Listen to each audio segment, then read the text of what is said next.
Welcome back to another gear review. Today we're going to be looking at the Modlite set of lights. Now these are rifle mounted lights. Just wanted to kind of give a brief overview. We're not going to go into great depth. Modlite has come onto the scene the last few years as a real contender to Surefire if you shoot. But even if you don't have rifle mount, if you don't shoot or anything like that, there's still great lights. They came out with a bunch of great handheld lights as well. Once again, I say this to all gear reviews. I purchase all these things. Nothing is given to me. Nothing is sent to me. This is an unbiased opinion. So I had a friend who is an avid shooter who turned me on to Modlite. And I love the lights. Now these here, this is the moss green limited edition. And what we have is we have different bodies. You have the small body and the long body here. You have these, in the body you have these receivers here. They're already tapped. And they have different mounts. Arisaka makes them. Magpul makes them, where this light will mount to a rifle, so on and so forth. They pretty much all use the 18650 different size batteries. They're rechargeable. If you buy the kit, they have different bundles and things like that. They come with a charger for the larger body lights, smaller body lights, so on and so forth. Now, they also have different tail caps. All kinds of different things. They're kind of like a Lego set, you know, Rector set. You just take bits and pieces, bits and parts. You can have a black body or a flat dark earth body with different heads and so on and so forth. They have IR heads. So these are just a couple that I have that I purchased through, and you can go to Modlite, their website. They have different switches through Unity, and then they've also partnered with Unity on their own Modlite buttons. So let's just assemble one right here. Here's a body, right? Let's just put this head on here. Oops, gotta put the battery in. And that's another nice thing about this is that the batteries come off through the head instead of the tail. And so what we have here is we have different caps. We have one that is a receiver, a tail cap. And once again, you can purchase all these. This is just a Surefire cap. And then you can have this, which is a switch, right? So it has a pressure pad switch. And then, or you can do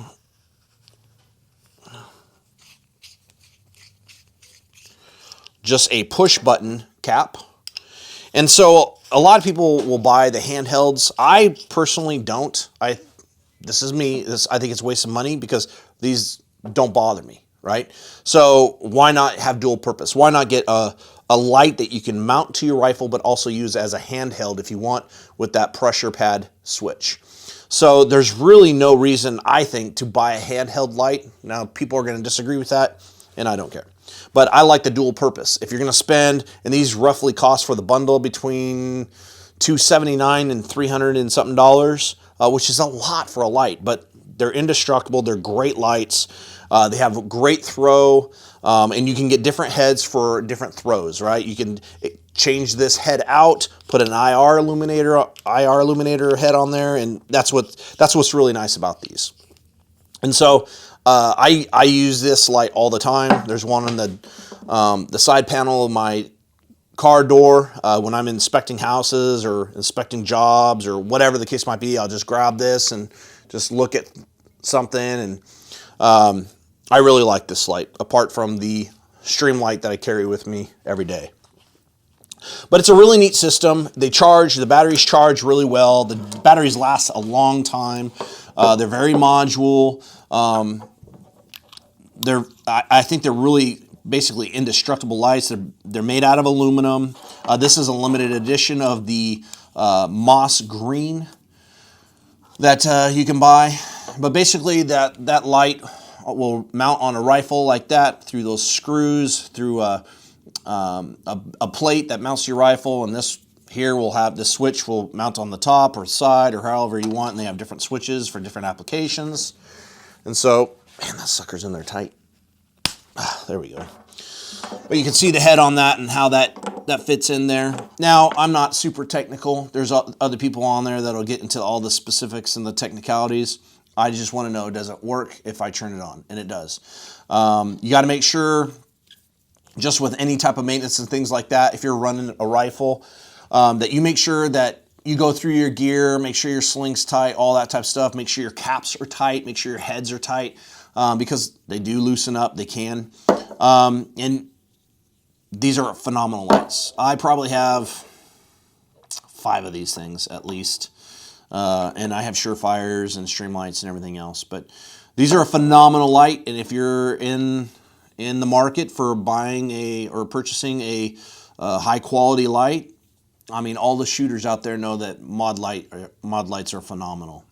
And so, but like I said, I use this as well for just a handheld light as well. So they're not, you set that next to your bed, and you can recharge them and so on and so forth. So I just want to give a quick overview. There's nothing really technical here about it. I'm just kind of giving you my thoughts about it, what I think about Modlite. So far, I like them. I waited about a year before I did a review. I've shot with them at night quite a bit. I've shot with them during the day. Not that would matter, but just the round count and things like that. Nothing gets loose on them. Everything seems to function, and they seem to work in all conditions. I've had them in the rain, had them in snow, all of that, and they hold up. I've dropped them. You can see this one has some burning on the side. It has scratches all over the head, and it still functions really, really well. So, like I said, I've just given this review after I've had them for about a year. They are worth the cost. They're an American company, which is, as you know, I love. And so, if you're looking for a good light, yes, they are a little bit expensive, but I think they're well worth it. So, those are my thoughts. We'll probably do a better rundown on these and maybe show some B-roll footage of us shooting with them and just using them in dark places at night and so on and so forth. But if that's something you're interested in, leave a comment below. We'll see you next time.